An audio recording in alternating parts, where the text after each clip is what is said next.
Shewu TV. When Jesus follows you everywhere.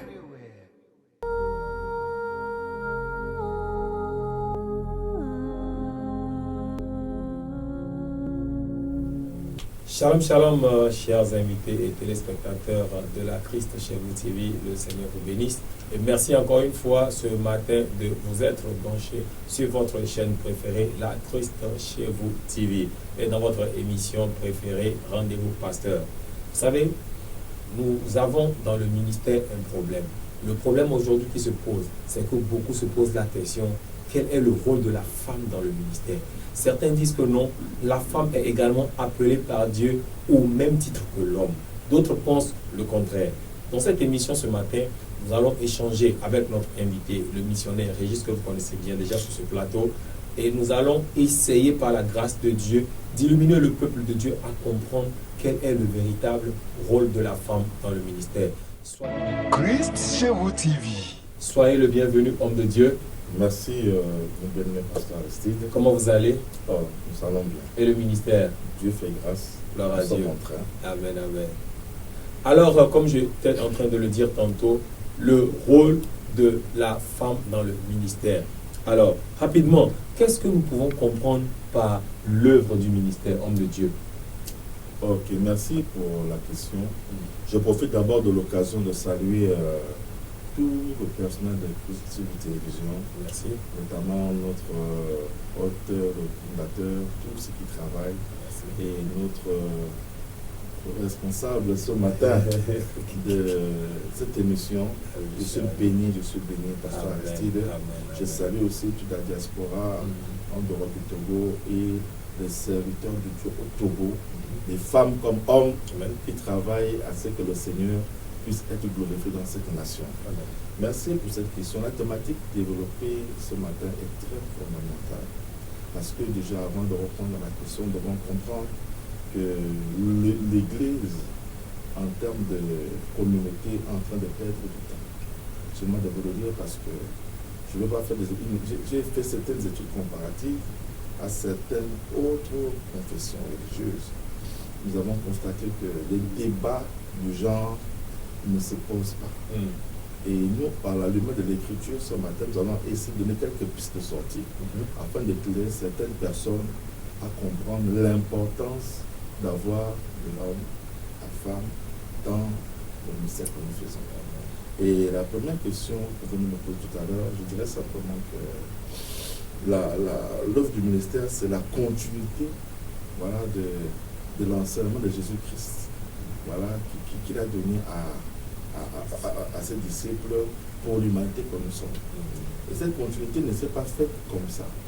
Jésus, déjà, quand il était de passage sur terre, un jour de sa chair, il a formé une équipe. Cette équipe, il les a envoyés. Cette équipe, aujourd'hui, sont appelés les pionniers de l'évangile. C'est des apôtres. Et ces apôtres, il y a un qui est sorti, qui n'était pas dans la formation pratique physique, mais qui a suscité après un érudit, appelé apôtre Paul, et qui a révélé ce qu'on appelle les 5 ministères. Si l'œuvre du ministère ici est considérée comme la continuité du ministère de Christ sur la terre, nous allons comprendre que les 5 ministères dont je parlais ici sont une révélation de Jésus-Christ à Paul pour que l'Église, en tant qu'institution, puisse avoir des normes dans sa gestion. Donc on ne se lève pas pour faire le ministère sans une éthique, sans une manière de faire. Et Paul a constaté que pour que le ministère de Christ soit totalement bien en avant, il a reçu dans la révélation 5 ministères. Et dans ces 5 ministères sont dans Éphésiens 4, 11 à 12. Et que dit la Bible à ce niveau? Je vais lire pour nous. Il est écrit à partir du verset 11. Et il a donné les uns comme apôtres, les autres comme prophètes, les autres comme évangélistes, autres comme pasteurs et docteurs, pour le perfectionnement des saints dans les saints et les hommes de femmes, en vue du ministère. Donc ce ministère-là, Dieu veut édifier un corps. Dans ce corps, il n'exclut personne. Il n'exclut personne. Donc nous sommes tous concernés. Et sur la terre, on a l'homme et femme comme être humain. Donc Christ est venu pour ces deux genres. Donc nous sommes dans cette optique de comprendre que l'œuvre du ministère, c'est juste la continuité de Christ, la continuité de Christ, qu'il confère à des apôtres, des pionniers, des visionnaires, qui ont pour rôle, dans le premier but, c'est d'amener le croyant à devenir mature, à devenir assis spirituellement. Et le second objectif, c'est de produire des disciples.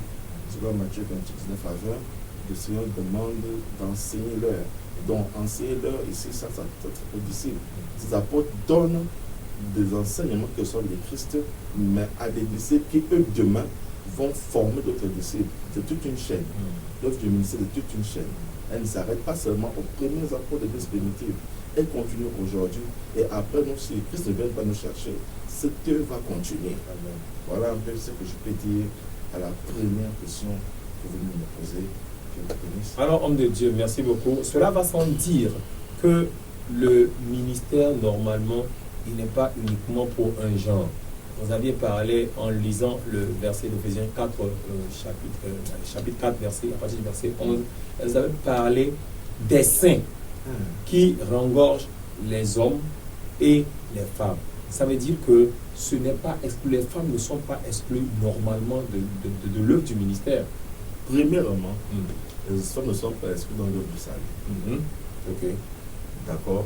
Parce que le salut, dans Galates 3, 26, nous sommes à te lire. Oui, bien sûr. Parce qu'il faut bien que le peuple soit éclairé. Galates 3, 26, il est écrit, je vais lire, il n'y a, bon, je commence, voilà, le verset. La foi étant venue, nous ne sommes plus sous ce pédagogue de la loi. Oui. La loi avait des normes, effectivement, où il y avait des interdits. Un exemple, les femmes étaient dans la foi avec les hommes. Mais dans la loi, les hommes avaient droit à 3 fois les sacrifices pour les fêtes annuelles, voilà, pour la rémission des péchés. Les femmes les accompagnaient. Elles les accompagnaient seulement. Maintenant, elles étaient pas aussi obligées d'accompagner pour les sacrifices, ou encore pour les fêtes annuelles, ou encore pour les sabbats. Voilà. Mais elles étaient libres d'aller au travail. Mais elles étaient dans la foi. Donc, aujourd'hui, le pédagogue de la foi vous enseigne une chose. Après Christ, il dit quoi? Il dit ici, car vous tous, fils de Dieu, par la foi en Jésus-Christ, vous tous qui avez été baptisés, vous avez revêtu Christ. Il n'y a plus ni juif, ni grec, il n'y a plus d'esclaves, ni libre, il n'y a plus ni homme, ni femme. Car Jésus-Christ, en vous, vous êtes un. Donc déjà, Dieu va dans la foi amène l'équilibre. Ça amène l'équilibre. Le salut amène l'équilibre. Donc, comprenons que le ministère ne concerne pas un genre, proprement dit. Et quand on va parler du ministère, nous comprenons que le ministère, selon le christianisme, c'est un service. Voilà, que chaque croyant ou croyante dédie à celui qu'il a appelé, à Dieu, pour l'Église ou pour la nation. Donc, un ministre, c'est quelqu'un qui accomplit un acte de dévotion selon le Créateur. Et on n'a pas précisé. On n'a pas précisé. Mais tu es ministre de qui? Est-ce que le ministre a une terminaison féminine, masculine? Non.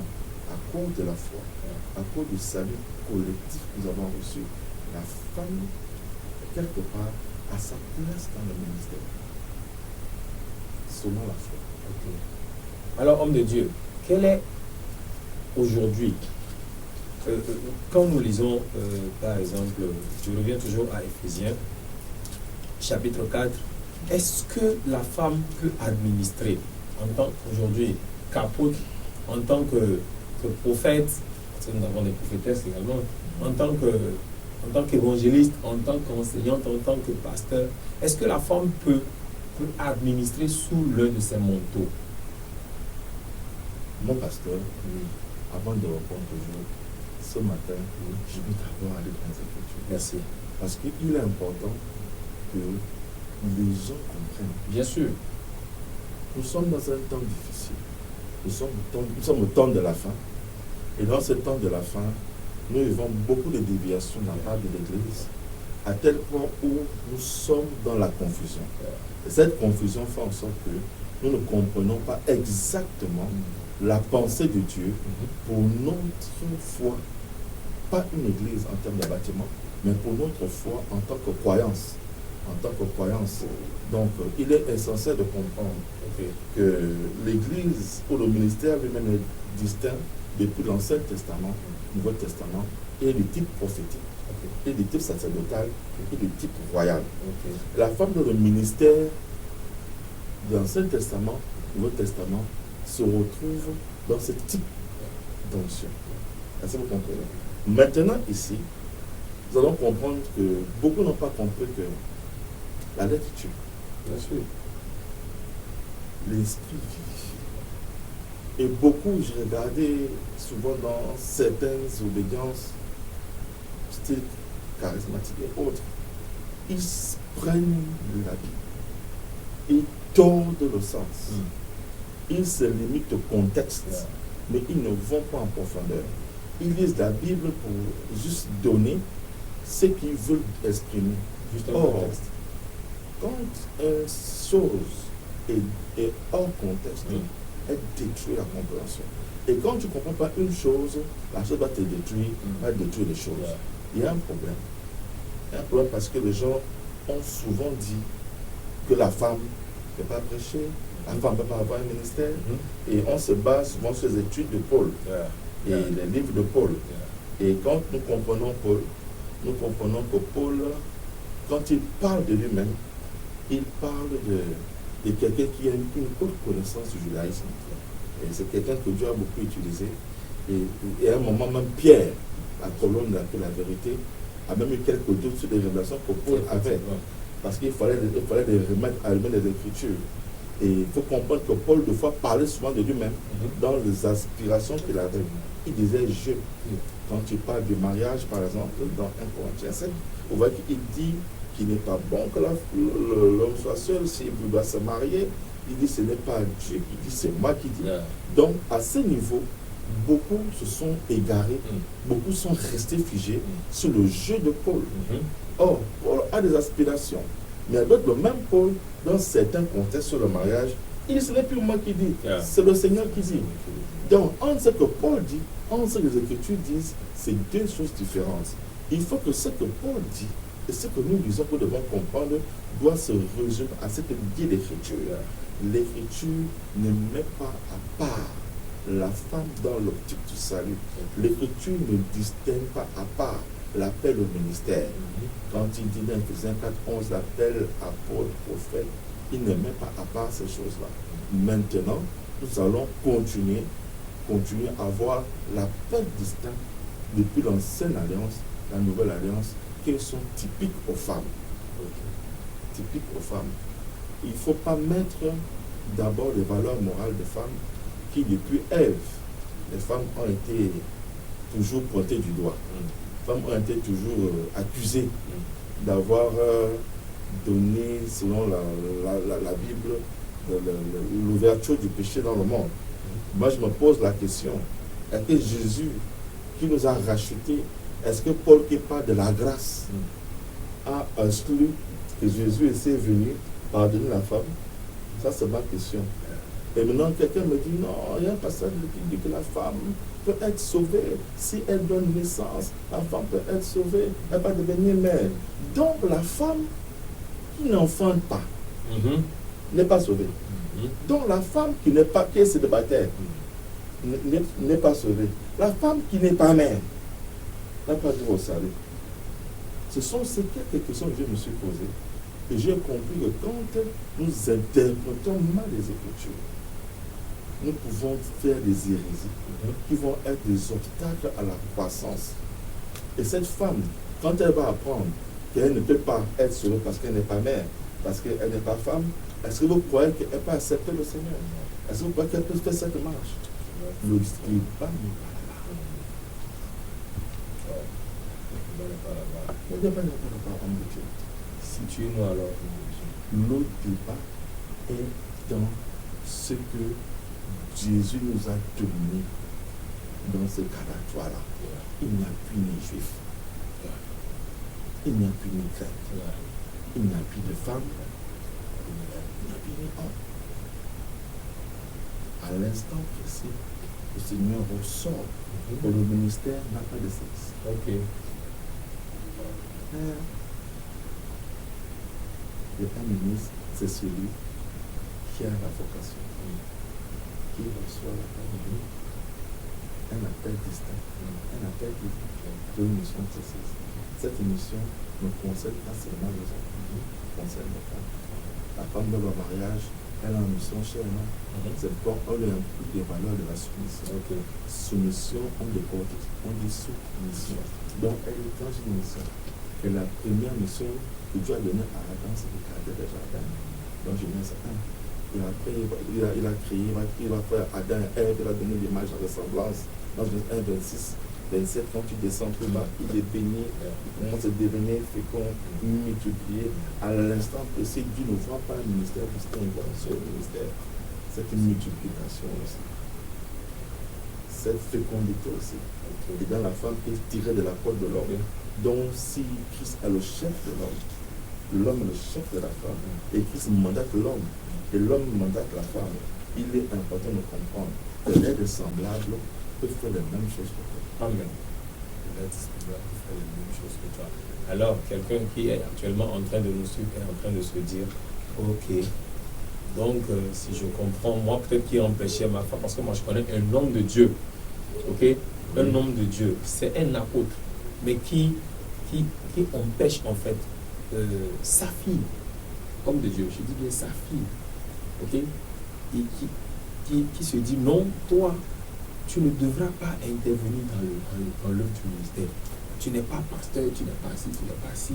Pas parce que la fille n'a pas reçu un appel, parce que moi je sens, beaucoup sentent que cette fille, elle a un appel. Et du coup, ça fait que cette fille-là, par rapport à certaines choses, elle se rétracte, elle se retire du ministère. Quand tu lui confies une certaine tâche, elle dit non, mon papa m'a dit. Donc ce qui fait que à un certain moment, elle n'arrive pas à surpasser ce cliché-là, ce système de pensée-là.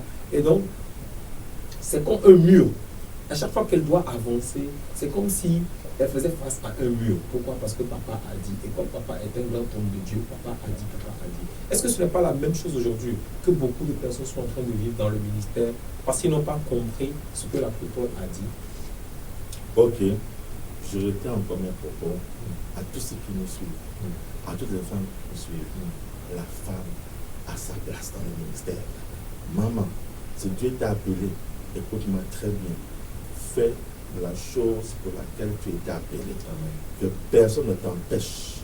Si tu es appelé dans un ministère distinct de prophétesse, continue à faire la prophétie, continue à enseigner sous l'onction prophétique. Si tu es une évangéliste, ma soeur, si tu n'as pas de pupitre, si tu n'as pas d'église, mais tu as Dieu qui t'utilise, va vers les villes, va dans les marchés, va dans les carrefours, fais le porte-à-porte. Jésus t'a appelé, afin que les hommes soient sauvés. La moisson de ce temps-ci est grande. Les hommes meurent, les hommes sont en train de mourir de maladies. Tu as un don particulier. Ma soeur, mon frère, Dieu vous a appelé.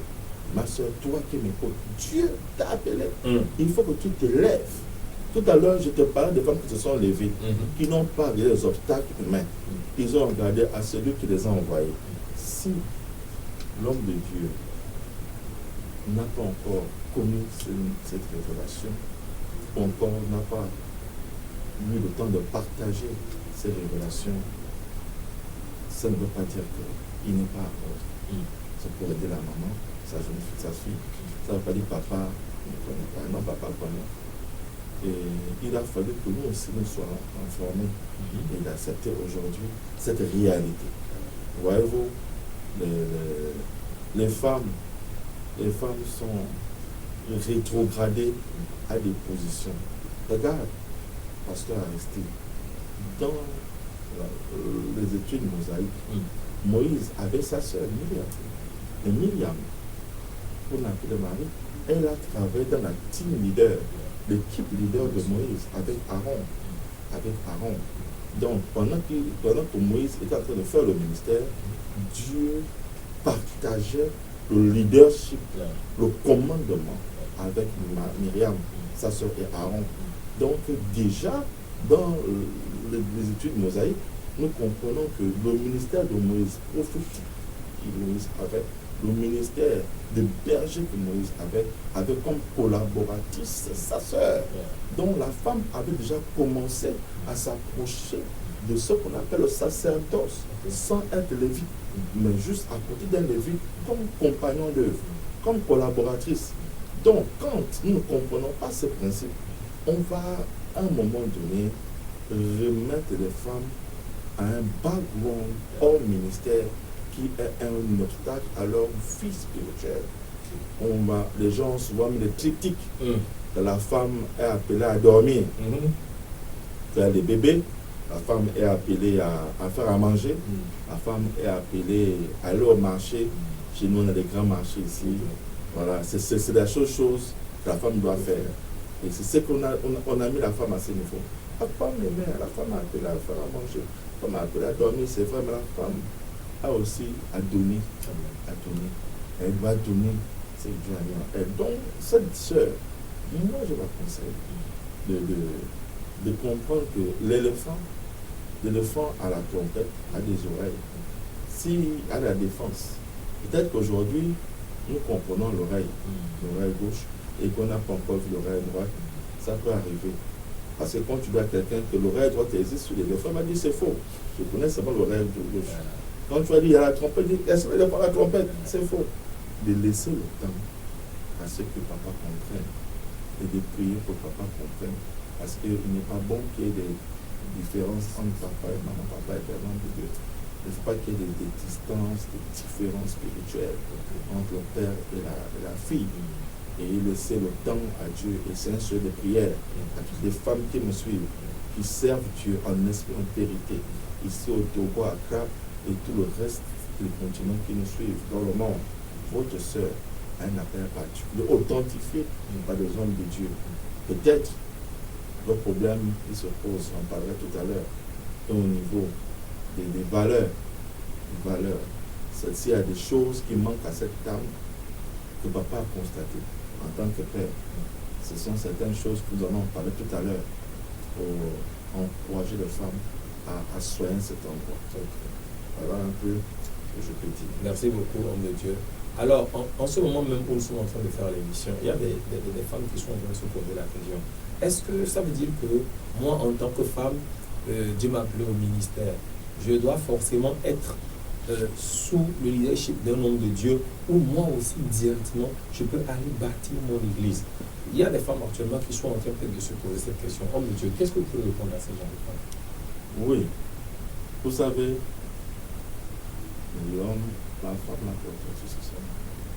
Ici, c'est un principe d'autorité. Même quand on rentre dans une femme qui a eu un sacerdoce et une royauté, parce que nous sommes un royaume de sacrificateur et de roi, selon la révélation chapitre 1, nous avons Déborah.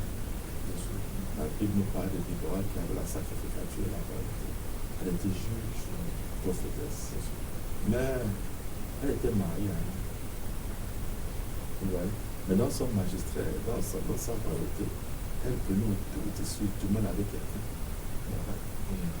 Qui travaillait avec elle. Une femme, peu importe le niveau de l'appel, peu importe le niveau de l'appel, peu importe le niveau de la grâce qu'elle est dans sa vie, doit fonctionner toujours avec un homme à ses côtés. Parce que l'autorité est conférée à l'homme. Même l'autorité d'exercer ne lui est pas refusée. Les dons, les grâces, ils sont disponibles. Mais dans le mandat, elle doit être sous un homme. J'ai des femmes sur cette terre. Je prends l'exemple de cette femme que je suis beaucoup qui m'impacte aujourd'hui, Joyce Meyer.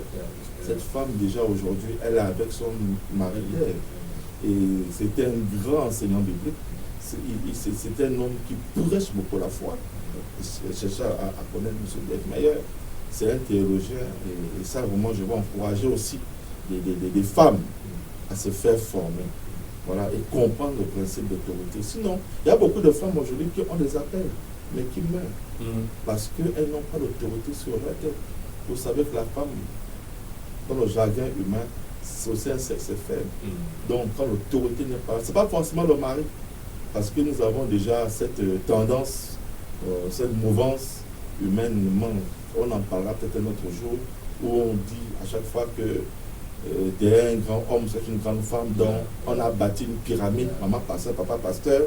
Ce n'est pas obligatoire que ta femme soit pasteur. C'est pas obligatoire que ta femme soit dans tel ou tel ministère, dans l'appel au médecin ministère. Elle peut faire autre chose. Il y a beaucoup d'autres choses qu'une femme peut faire. Donc, pour essayer de conclure, parce qu'il y a trop de choses à dire dessus, j'essaie de conclure dessus. Ma bien-aimée sœur, ce n'est pas forcément ton mari.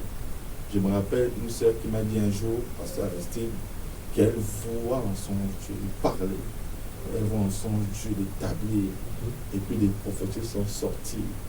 Et puis, il y a eu un temps où le Seigneur lui a dit commence. Et puis, tout naïvement, elle a commencé. Et elle voit la grâce de Dieu l'utiliser, mais elle s'est sentie à un moment donné dans un monsieur et la Alors, l'autre est rentré. L'autre, je n'aime pas cette personne parce qu'il n'est pas l'autre. L'autre est rentré. Et là, comme ça, s'est dit, ah, si j'avais au moins un mari pour m'accompagner dans le ministère, si j'avais au moins un homme à côté de moi pour m'accompagner au ministère. Et un jour, nous l'avons reçu, nous avons dit que premièrement, tu n'as pas besoin d'un mari pour t'accompagner dans le ministère, tu as besoin du Saint-Esprit. D'être beaucoup versé dans les Écritures. Maintenant, tu as besoin d'un source d'une autorité. Va reprier, va redemander à Dieu. L'autorité n'est pas forcément ton mari. L'autorité, c'est quelqu'un qui est sous toi, qui te montre exactement ce que tu dois faire. Va participer à ta formation, à ta croissance.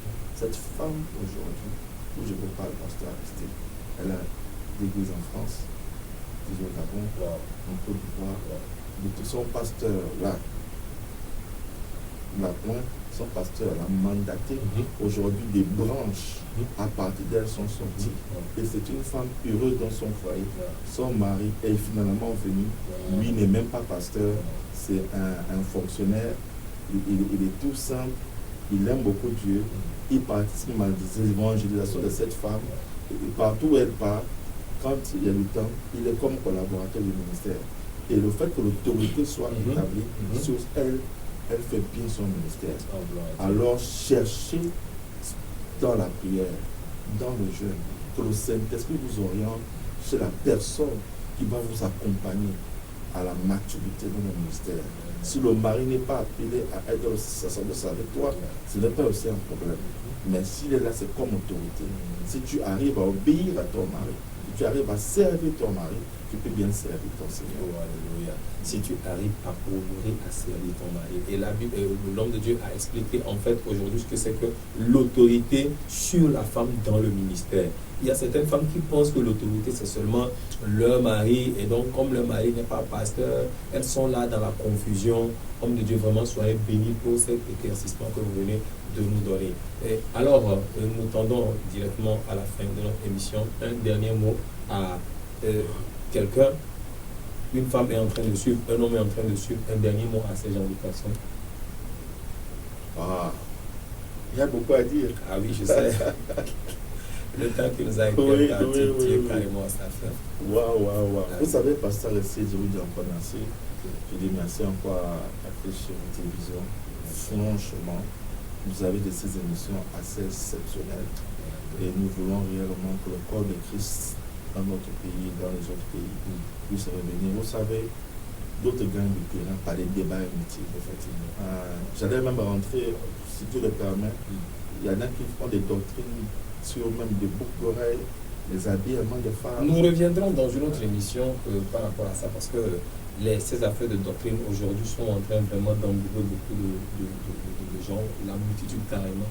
Je vais vous inviter à une autre émission et nous allons, par la grâce de Dieu, éclairer le peuple de Dieu par rapport à certaines de ces choses qui sont en train même de créer de la diversion dans le ministère. Amen. Oui. Ce que les gens, où je suis avec les gens qui se plaignent du ministère de la femme, c'est que Jean aussi a révélé dans Apocalypse chapitre 2, verset 9 à 10, que Jézabel était rentrée dans l'église. Donc il y a des femmes Jézabel, il y a des femmes Madame Akab, elle est là, il y a la femme de Potiphar, il y a les Delilah qui sont en train de faire le ministère. Donc vous comprenez que ça devient un trou, une vis, une tâche dans le ministère. Il n'y a pas que les saints ministère pour la femme. Il y a Tabitha Dorcas, acte 9 qui est là. Il y a Tite 2 qui nous parle des femmes âgées. Et dans l'église aujourd'hui, dans la forme, on a des femmes qui font l'école du dimanche. Ces femmes-là, elles ont reçu mandat pour les enfants seulement. Elles peuvent seulement prêcher aux enfants seulement. Non. Si les enfants, il y a des masculins dedans, pourquoi pas prêcher aux personnes adultes? Ceux qui ont reçu le Saint-Esprit. Joël 2, 28 nous dit que le Saint-Esprit est sur toute chair. Et sur toute chair, il n'y a pas seulement des femmes, on dit vos fils et vos filles prophétiseront. Donc, moi, je suis en train de dire à une femme ce matin que saisis l'opportunité que le Seigneur te donne afin de gagner des âmes pour lui. La moisson est déjà grande. Ne perdez pas le temps. Faites-vous former. Oui, informez-vous et asseyez-vous à côté des personnes pour vous amener à quoi davantage. Ne négligez pas votre appel, ne négligez pas votre ministère. Nous vous encourageons. Toi qui empêches les femmes de faire l'évangile, est-ce que tu es déjà allé au Tibet? Est-ce que tu es allé au Groenland? La Bible dit aller par toutes les nations. On ne pourra pas tous aller. Même Internet devient limité. C'est un mouvement spirituel. Pendant que tu refuses aux femmes d'aller, toi-même tu es en train de faire ton bâtiment, peut-être de faire ta petite gloire. Non. Si Dieu parle à un groupe, alors Dieu enverra ce groupe-là d'une manière différente. Après le réveil dans les actes des apôtres, Dieu a envoyé des femmes partout. Un jour, Paul a connu Aquilas et Priscille. C'est des choses que nous devons comprendre. Ils expliquaient bien la parole de Dieu, tel point qu'un homme de Dieu est venu vers Aquilas et Priscille. Il expliquait l'évangile, il ne comprenait pas, mais Aquilas et Priscille, comparant de l'apôtre Paul, et qui Priscille a repris cet homme en l'aidant avec son mari à croire. Ce ministère existe. Ce ministère de femmes existe. La Bible nous parle de la femme dans le chapitre 2. Anne, qui était prophétesse, qui va révéler exactement, qui va confirmer la prophétie de un enfant de Zélé. Elle va tester ça ce jour-là. Il fallait cela. Et à la résurrection, la base de notre message, c'est Jésus-Christ ressuscité. Il est mort, il est ressuscité. C'est des femmes comme Marie-Madeleine qui sont venues, Marie de Magdala, qui sont venues annoncer le message. On va parler de la Samaritaine, qui est devenue une très grande évangéliste. Après, on va croiser Jésus.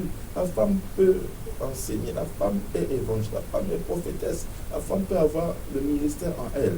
Il faut qu'il soit canalisé. Yeah. Vraiment, que Dieu bénisse les femmes.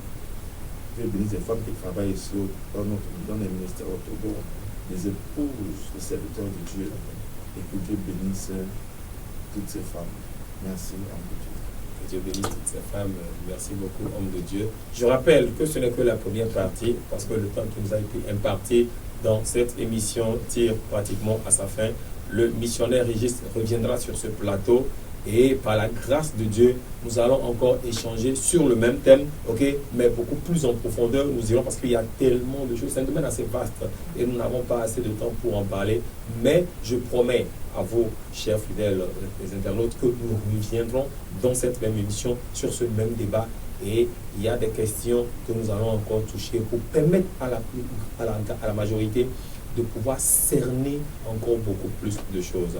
Alors, sur ce, je vous invite à rester scotché sur votre chaîne préférée. Je rappelle que le missionnaire Régis est gabonais et il est ici en mission au Togo avec son épouse, maman Mouvé Christine, qui, s'y plaît à Dieu, sera avec nous dans la prochaine émission sur ce thème. Alors, d'ores et déjà, je dis merci à tout le ministère de la Création du Saint-Esprit et je salue également cet homme de Dieu qui nous aide, qui nous fortifie, qui nous soutient, qui est le berger que l'Éternel a mis sur ma voie. Je salue ici mon papa, l'apôtre Germain Sagna, le prophète Josué, le pasteur Georges, l'apôtre Robert, où qu'ils soient, que Dieu les bénisse. Et je salue également tous ces hommes, toutes ces femmes qui sont en train d'œuvrer pour l'édification des saints dans ce pays. Le Seigneur vous fortifie. Alors, nous allons refermer l'antenne. Dieu vous bénisse. Bye bye. Bye bye.